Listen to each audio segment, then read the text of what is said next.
सबको मेरा नमस्कार। एक बेहद गंभीर विषय पर आज आपके सामने हूं, क्योंकि आज का विषय हिंदुस्तान की छवि का, हमारे देश का वैश्विक पटल पर कैसे देखा जा रहा है, हमें दुनिया हमें किस नजर से देख रही है, हमारी साख पर जो सवाल उठ रहा है उसका है।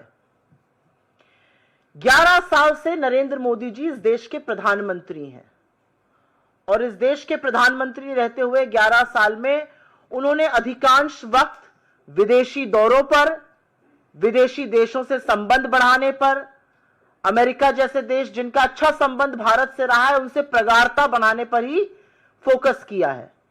11 सालों में उनका अधिकतर, ज्यादातर ध्यान अपनी रंगी पुती छवि को बनाने का, कैमरे में सही एंगल में आने का, इसी होड़ में बीता है। लेकिन जब आज हमारे देश को विश्व की बड़ी ताकतों, विश्व के बड़े देशों, विश्व के हमारे मित्रों की जरूरत है, तो वो साथ खड़े नजर नहीं आ रहे और बजाय हमारा साथ देने के अमेरिका जैसे देश एडवाइजरी इशू करके कह रहे हैं कि हिंदुस्तान जाना रिस्की है और खास तौर से महिलाएं अकेले हिंदुस्तान बिल्कुल ना जाएं। और यह अमेरिका तब कर रहा है जब वो दूसरी तरफ पाकिस्तान की मेहमान नवाजी कर रहा है, उनको दावतें उड़ा रहा है, उनके लिए लाल कालीन बिछाया हुआ है, उनकी वाहवाही में लगा हुआ है। 11 साल से विदेश नीति का फलसफा यह है कि हमारे लिए एडवाइजरी इशू हो रही है कि हिंदुस्तान ना जाइए और पाकिस्तान के लिए दावतें सज रही हैं। आपकी जानकारी के लिए और आपके माध्यम से लोगों की जानकारी के लिए एक बार ताजा कर देते कि अमेरिका ने भारत की यात्रा पर आने वाले नागरिकों के लिए एक ट्रैवल एडवाइजरी अपडेट करी है। इसको यात्रा चेतावनी कह लीजिए, लेवल 2 की। इसमें कहा गया है कि महिलाएं भारत अकेले यात्रा बिल्कुल न करें। इसमें यह भी कहा गया है कि अमेरिका के जो सरकारी कर्मचारी हैं वो बिना परमिशन के हिंदुस्तान नहीं आ सकते हैं। इस एडवाइजरी में 2 टूक शब्दों में कहा गया है, बलात्कार अभी भारत में सबसे तेजी से बढ़ने वाला अपराधों में से एक है। यहां सेक्सुअल असॉल्ट समेत हिंसक अपराध टूरिस्ट स्पॉट और दूसरे स्थानों पर होते हैं। हमारी वाहवाही में ये कसीदे अमेरिका ने पढ़े हैं और साथ ही और भी हिंसक चेतावनी दी है कि हिंसा हो सकती है, आपराधिक गतिविधि हो सकती है। 11 साल में आज हम उस मुकाम पर खड़े हैं कि अमेरिका जैसा देश हमारे लिए ट्रैवल एडवाइजरी इशू कर रहा है और पाकिस्तान के लिए, हमारे दुश्मन देश पाकिस्तान के उस नफरती जनरल को दावत दे रहा है। हाउडी मोदी किया, नमस्ते ट्रंप किया, अब की बार ट्रंप सरकार के भी नारे लगा डाले। क्या मिला, क्या मिला ये सब करके? आज सवाल इस बात का, आज सवाल तो उन मूल भक्तों से भी पूछना पड़ेगा जो यज्ञ हवन कर रहे थे कि ट्रंप जी राष्ट्रपति बन जाएं। हमें क्या हासिल हुआ, हमें क्या मिला? हाउडी मोदी, नमस्ते ट्रंप, अब की बार ट्रंप सरकार करके आज सवाल इन बातों का है। अभी मैं सुन रही थी 3 दिन पहले मोदी जी बिहार में हाँक रहे थे कि ट्रंप ने उनको दावत पे बुलाया है, उन्होंने मना कर दिया, नहीं नहीं मुझे तो कहीं और जाना है। शायद उड़ीसा में थे, हाँक रहे थे। अच्छा किया आप नहीं गए। आप जाते तो आपको आसिम मुनीर जो नफरती जनरल है उसके साथ बिठाकर खाना खिलाता ट्रंप, और आप कुछ कह नहीं पाते। आप कह रहे हैं आपका मित्र आपको दावत पे बुला रहा है और आपका मित्र हमारे देश के खिलाफ ट्रैवल एडवाइजरी इशू कर रहे हैं। महिलाएं यहां आने लायक नहीं है। अमेरिका के जो पदाधिकारी हैं वो बिना परमिशन के नहीं जाएं, अपने रिस्क पर इंडिया जाइए। आपको दावत पे बुलाया जा रहा है, देश के साथ ये किया जा रहा है। तो असलियत यह है कि अपने देश की विदेश नीति को जो धता बताया है मोदी जी ने, उसका फलसफा यह है, क्योंकि विदेश नीति तो कोई है नहीं। विदेश मंत्री लेजर आंख लाल लाल लगाकर रील बनाने में व्यस्त हैं, मोदी जी सही कैमरा एंगल ढूंढने में व्यस्त हैं। 17 बार ट्रंप सीज फायर का श्रेय ले चुके हैं, भारत और पाकिस्तान को समकक्ष खड़े कर चुके हैं। आसिम मुनीर और नरेंद्र मोदी का नाम एक सांस में ले रहे, जो मुझे कतई अच्छा नहीं लग रहा, क्योंकि जो भी हो मोदी जी इस देश के प्रधानमंत्री हैं। लेकिन भाजपा को और मोदी जी को शायद इससे कोई फर्क नहीं पड़ रहा है। हमारे ऊपर टैरिफ लगा दिया, हमारे लोगों को हथकड़ियां बेड़ियां पहनाकर खदेड़ दिया, हमारे देश के खिलाफ इस तरह की बातें हो रही हैं और पाकिस्तान की वाहवाही हो रही है। सबसे बड़ी विडंबना क्या है, हमारे लिए ट्रैवल एडवाइजरी अपडेट हुआ, पाकिस्तान के लिए अपडेट नहीं हुआ। पाकिस्तान का ट्रैवल एडवाइजरी मार्च वाला ही, और बलोचिस्तान और खैबर और पख्तून उधर मत जाइए जहां पर उनके यहां टेररिज्म होता है। इससे बड़ा हमारे माथे पर और कलंक क्या होगा, और सरकार मूक दर्शक क्यों बनी रही है। हमारे लिए हमारे राज्यों में ट्रैवल एडवाइजरी इशू की गई है। पाकिस्तान की ट्रैवल एडवाइजरी में महिला सुरक्षा पर एक शब्द नहीं है। जो आतंकी मुल्क है, जहां पर मसूद अजहर से लेकर हफीज सईद और दाऊद इब्राहिम रह रहे हैं, वहां की कोई ट्रैवल एडवाइजरी अपडेट नहीं हुई है।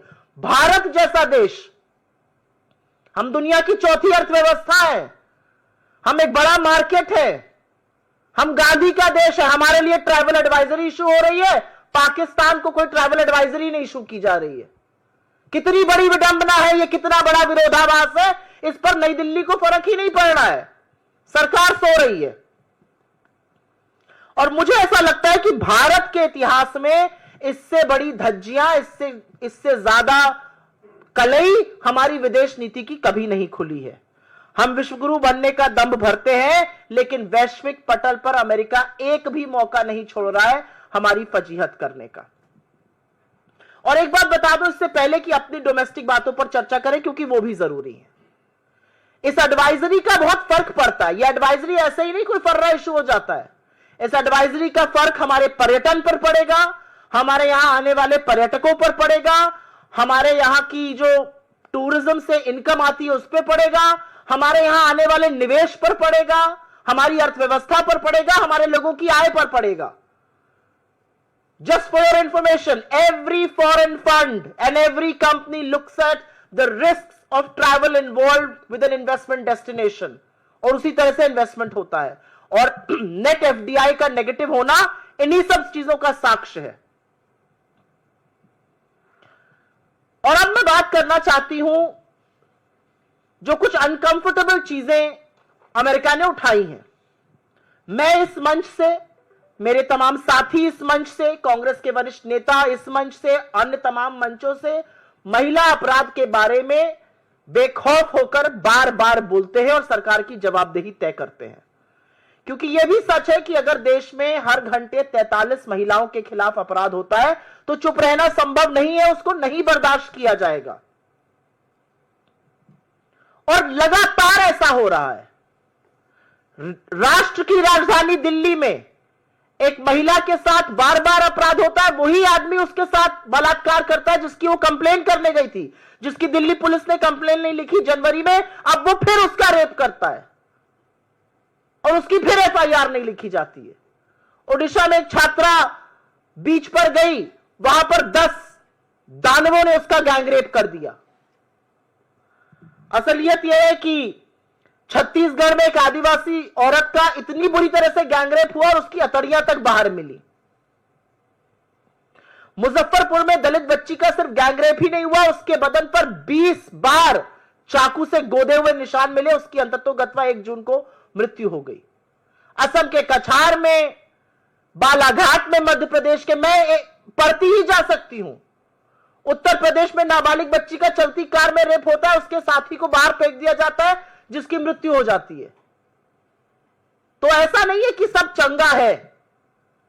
और यह एक सच है कि अधिकांश जो ऐसे मामले आते हैं, अधिकांश जो ऐसे कांड आते हैं, चाहे वो आईआईटी बीएचयू हो, चाहे वो नाव हो, चाहे वो चिन्मयानंद हो, चाहे वो अंकिता भंडारी हो, चाहे वो हरिद्वार की वो पिशाचनी हो जो अपनी बच्ची का गैंगरेप करा रही थी, या तो वो बीजेपी में पाए जाते हैं, या वो बीजेपी समर्थक होते हैं, या ऐसे अपराध के बाद उनको बीजेपी का संरक्षण मिल जाता है।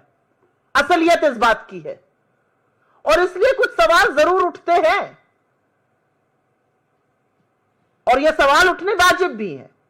सवाल इसलिए उठते हैं क्योंकि अगर प्रज्वल रेवन्ना का प्रचार करने मोदी जी जाएंगे, अगर हर कीमत पर आईआईटी बीएचयू के गैंग रेपिस्ट को बचाने में सारी भाजपा जुट जाएगी, तो पॉलिटिकल संरक्षण मिल रहा है और इसीलिए अपराधी इतने बेखौफ हो रहे हैं। बड़ी बड़ी जो स्कीम्स हैं, चाहे वो निर्भया हो, चाहे वो बेटी बचाओ बेटी पढ़ाओ हो, जो अब मिशन शक्ति के अंतर्गत सब सब्ज्यूम हो गई हैं, उसके लगातार फंड काटे जा रहे हैं।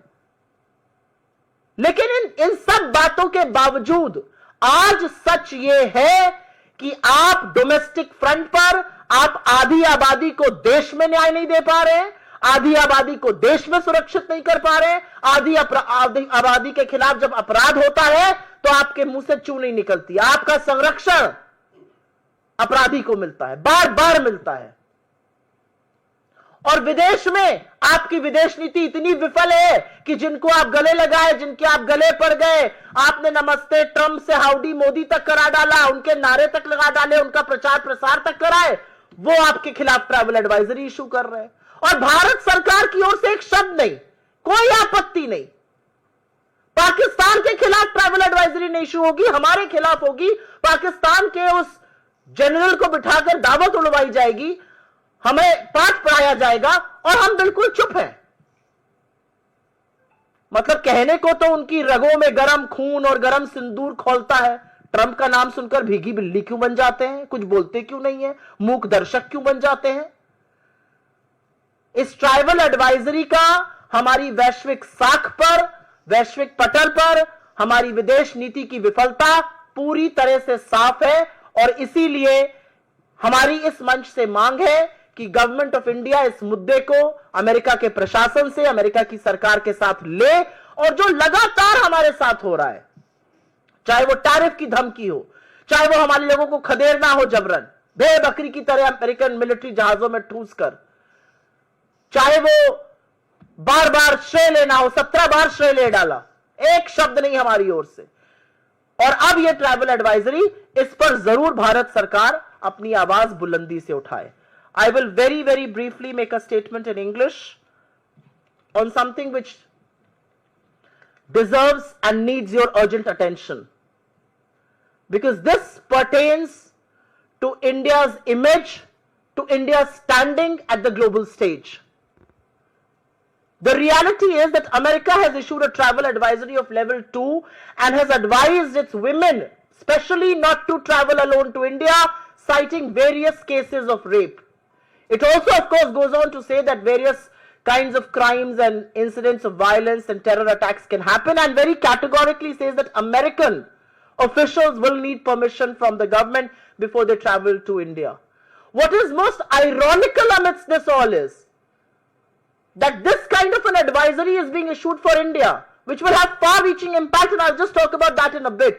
But nothing of this kind is being issued for Pakistan, which is a terror country, which houses from Masood Azhar to Hafiz Saeed to Dawood Ibrahim to anybody worth talking about as far as the world of terror is concerned. They're all being housed, patronized and given protection by Pakistan. No such advisory for Pakistan. In fact, quite the contrary, we are being issued a travel advisory, and the general from Pakistan is enjoying a meal with President Trump.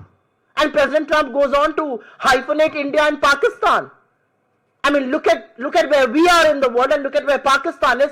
I take huge offense to our Prime Minister's name being mentioned and hyphenated with the General Asim Munir, who, if you actually ask me, is a terrorist cloaked in that army uniform.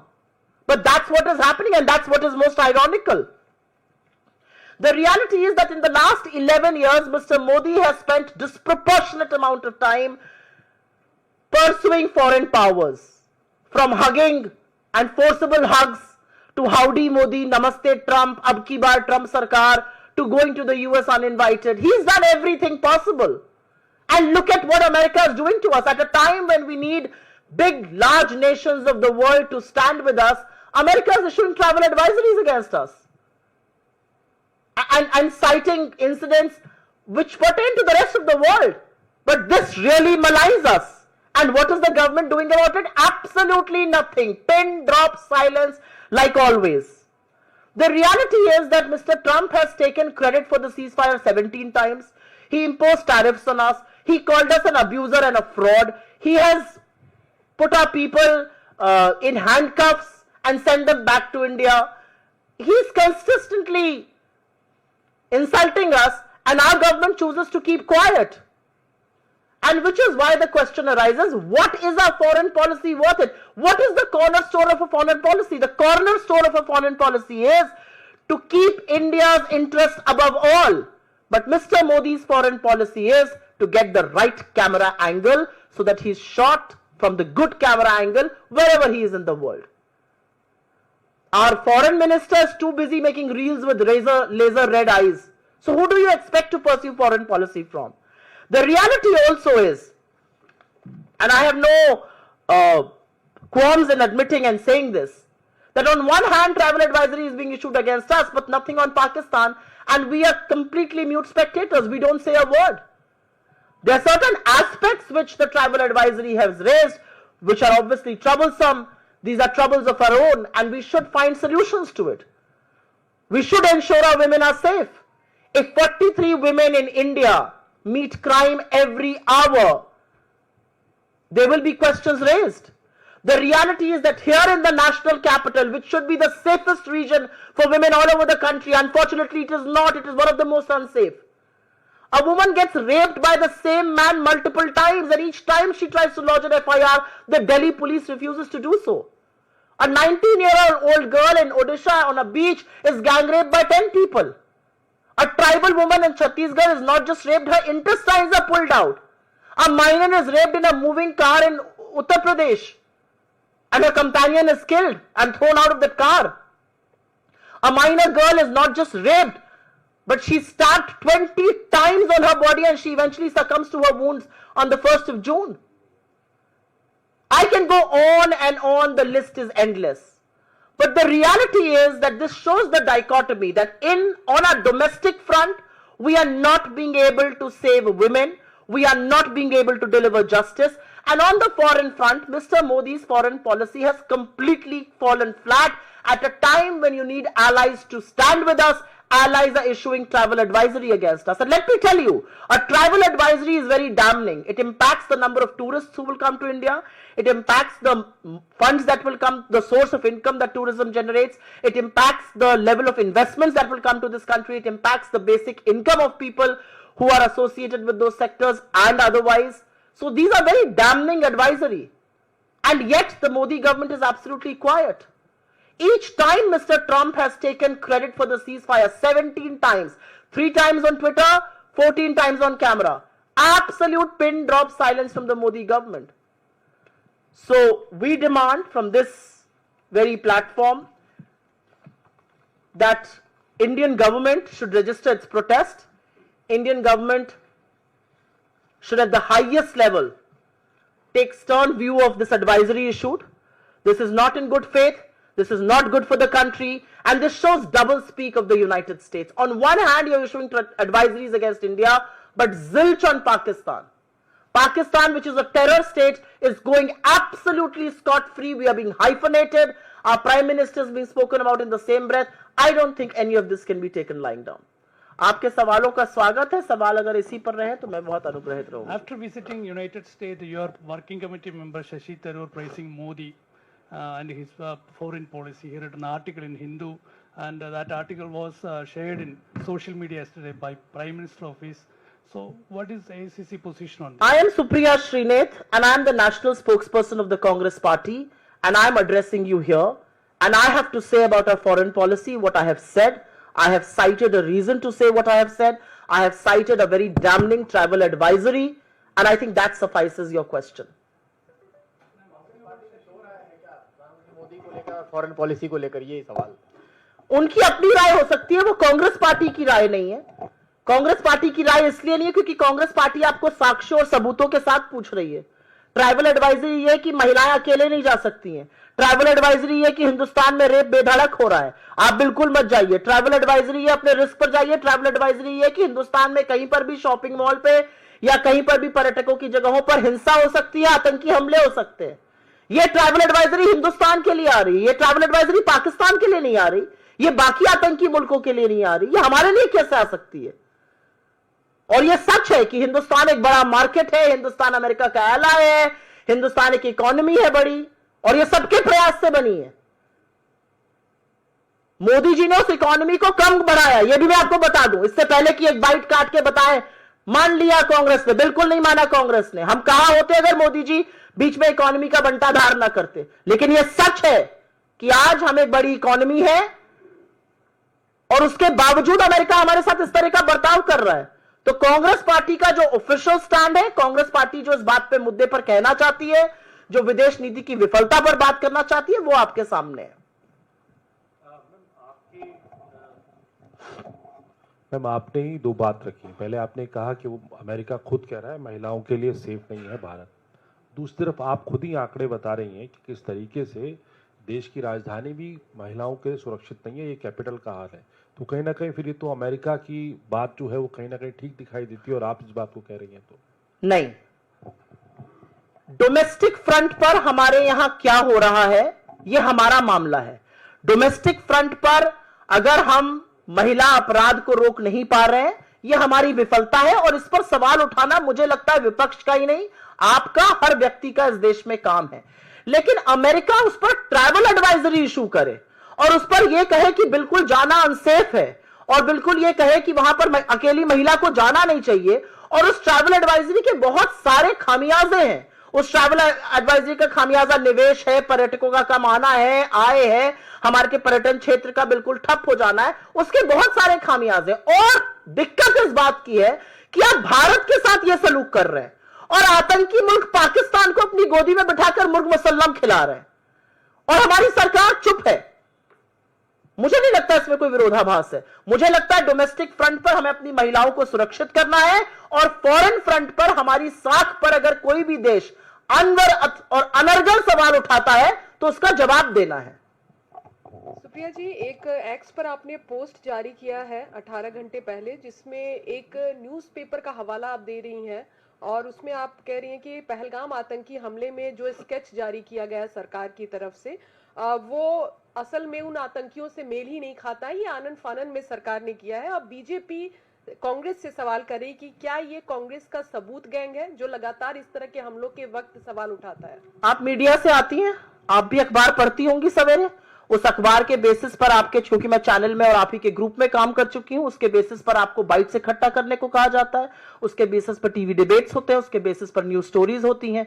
Indian express की यह खबर है और इसको तमाम news portals including तमाम news channels ने उठाया है, और वहां से हमने वो खबर उठाई है। इस खबर का डिनायल क्यों नहीं आ रहा है सरकार की ओर से? सरकार तो जेएनके पुलिस को ब्लेम कर रही है। जेएनके पुलिस तो सेंटर को रिपोर्ट करती है ना, यूनियन टेरिटरी है। इंडियन एक्सप्रेस की एक खबर है, उस खबर के हवाले से यह बताया गया है कि जो 3 आतंकियों के स्केच रिलीज किए गए थे, असल में वो पहलगाम के आतंकी ही नहीं है, और यह जल्दबाजी में किया गया। तो मैं जानना चाहती हूं कि अभी तो हम यह सवाल उठा रहे थे कि 2 महीने से ऊपर हो गए और वो आतंकी कहां है ये किसी को पता नहीं, जमीन निगल गई, आसमान खा गया, किसी को नहीं पता है। ये कितनी बड़ी विफलता है कि 2 महीने बाद वो आतंकी कहां चले गए हमें पता ही नहीं है। वो देश में है तो हम पकड़ क्यों नहीं पा रहे, विदेश चले गए तो आपने सीजफायर कैसे कर दिया? असलियत यह है कि अभी सवाल यह था, अब पता चल रहा है नहीं जी, जो स्केच हमने देखा, जो फोटो हमने देखी, वो शायद आतंकी ही नहीं थे, और यह हवाला इंडियन एक्सप्रेस की रिपोर्ट दे रही है। तो सबूत गैंग, हर चीज में गैंग लगाने वाले लोग आज ये बताएं 2 महीने हो गए, ये आतंकी, कोई और आतंकी, कोई और स्केच, हत्यारे कहां हैं? सवाल इस बात का है। Ma'am, there was a meeting yesterday of the Prime Minister Museum and Library headed by the Prime Minister himself, and in the meeting it was decided that they are going to move court because apparently in 2008 Sonia Gandhi moved 51 cartons full of documents related to former Prime Minister Nehru. So what is there to move court about? To bring that back. She's a member of his family. She has every right to make his correspondence or anything private. In any case, I don't know much about this matter. I'm sure my party will come back with an official response. But my first response is that she's a member of his family. She's his great-granddaughter. What is wrong with that? And I have actually something to say. I saw some pictures of the Prime Minister standing with multiple people at libraries. 84,000 schools in India have been shut down since 2014, since Mr. Modi has come to power. You can open 20 libraries and get yourself, pictured before all of them. If you continue to shut down schools in this country, you are playing with education, you are playing with the future of our people. It's as simple as that. Ma'am, as AICC spokesperson. Why are you not attend this Shashi Tharoor question? I have answered the question in the best possible way that I could. I am the AICC spokesperson. I have been authorized to put out the party stand, which I have. She's asking a question. I've already answered that question. I'm not going to take it multiple times over. Ma'am, yesterday the by-polls results have come out in which Congress party has won 1 seat in Kerala. But your own MP, Tariq Anwar, has just tweeted and he has said that Mr. Shakti Singh Gohil has resigned from the post of PCC president, which is a welcome move. But why not other people are also following this step which he has taken? What's your take You on know, it? quite frankly, as far as the by-polls are concerned, the way I read that verdict is that the BJP won 1 out of the 5 seats. It tells you the anger people in this country have on most issues, including the Pahalgam terror attack. It tells you that people are worried that we have not been able to catch a single terrorist after 2 months of when the terror strike really happened. As far as Shakti ji is concerned, he answered to his own moral conscience and he thought it was his moral calling that he wanted to take ownership. People in the Congress are trained and attuned like that. People in the BJP perhaps are not. The railway accidents continue unabated. The railway minister doesn't resign. There is a huge accident, one of the most unprecedented ones as far as airways is concerned. The aviation minister is busy making reels. Nobody in this government resigns. Nobody in this government takes any moral responsibility, including the Prime Minister. So I don't know, I don't know how misplaced or placed that question is, but if Shakti Singh Gohil ji feels that this is his moral responsibility, he's answered to his own moral call. Questioning that why Congress is silent now. Earlier they used to question a lot about the EVMs, but now when the result has come out in their favor and on other seats like Aam Aadmi Party has also won, then why Congress Party is silent on the result? What do you mean, why are we silent? We look at voting patterns, we look at voting lists, we look at voters missing, we look at polling that happens. The reality is that in the last 2 months, you have seen Election Commission move earth and heaven to keep people out of the election process.